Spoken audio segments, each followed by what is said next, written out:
የአፋር ህዝብ ታሪክና ማንነት ሲነሳ ስማቸው ቀድሞ የሚጠራው ታላቅ መሪ ሱልጣን አሊ ሚራ ሀንፈሪ በ1913 ዓመተ ምህረት እንደ ኤሮፓያን አቆጣጠር በ1920 ዓመተ ምህረት አካባቢ በአፋር ታሪካዊ ማዕከል በሆነችው አሳይታ ተወለዱ። ያደጉትና የሱልጣኔቱን ጥልቅ ባህል፣ ህግጋት፣ እስልምና ትምህርት የቀሰሙት እዚሁ በአውሳ ምድር ነው። በ1936 ዓመተ ምህረት አባታቸው ሱልጣን አሊ ሀንፈሪ ሚራ ሲያርፉ ገና በወጣትነታቸው እድሜያቸው የአውሳ ሱልጣኔትን 19ኛው ሱልጣን በመሆን ዘውድ ደፉ። ሱልጣን አሊ ሚራ ለአፋር ህዝብ ያበረከቱት ሚና እጅግ የጎላና ታሪካዊ ነበር። ከአፄ ኃይለ ሥላሴ መንግስት ጋር የነበራቸውን መልካም ግንኙነት በመጠቀም የአፋር ህዝብ የራሱን መሬት በባህል ስርዓት የማስተዳደር መብት እንዲከበር አድርገዋል። በአዋሽ ሸለቆ አካባቢ የግብርና ልማት እንዲስፋፋ ህዝባቸውን የዘመናዊ ትምህርትና የጤና አገልግሎት ተጠቃሚ እንዲሆኑ ትልቅ ጥረት አድርገዋል። ይሁን እንጂ በ1967 ዓመተ ምህረት የደርግ ወታደር መንግስት ስልጣን ሲይዝና የአፋር መሬትና ባህል መዋቅር ለመናድ ሲነሳ ሱልጣኑ ህዝባቸውን ይዘው ወደ መራራዊ ነጻነት ትግል ገቡ።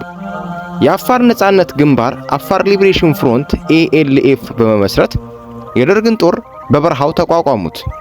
ይህንን ተከትሎ የደርግ መንግስት ከፍተኛ ኃይል ማሰማራቱን ስላወቁ ህዝባቸውን ከእልቂት ለማዳን ወደ ሳዑዲ አረቢያ ተሰደዱ። በዚህ ረጅም ዓመታት የስደት ህይወት ውስጥ ሆነው የአፋርን ህዝብ ድምጽ በዓለም አቀፍ መድረክ እንዲሰማ፣ መብቱ እንዲከበር በትጋት ሰርተዋል።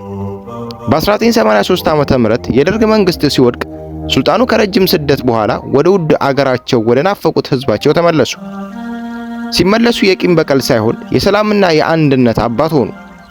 አዲሱ የፌዴራል ስርዓት ሲዘረጋ የአፋር ክልል 2 በራሱ መዋቅር እንዲቋቋምና ልጃቸው ሀንፈሪ አሊ ሚራ መጀመሪያ የክልሉ ፕሬዝዳንት ሆነው እንዲያገለግሉ በማድረግ ግንባር ቀደም ሚና ተጫውተዋል።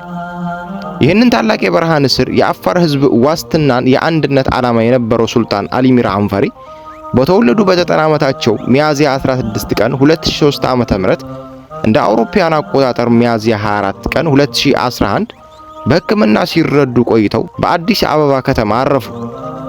አስክሬናቸውም ወደ ውድ መሬታቸው አሳይታ ተወስዶ በመቶ ሺዎች የሚቆጠሩ ህዝብ፣ የአገሪቱ ሽማግሌዎች፣ ከፍተኛ የመንግስት ባለስልጣን በተገኙበት በታላቅ ክብር ተቀበረ። ሱልጣን አሊ ሚራ ዛሬ በአካል ባይኖሩም ለአፋር ህዝብ ነጻነት፣ ሰላምና አንድነት ያኖሩ ታላቅ አሻራ ግን ለዘላለም ሲታወስ ይኖራል።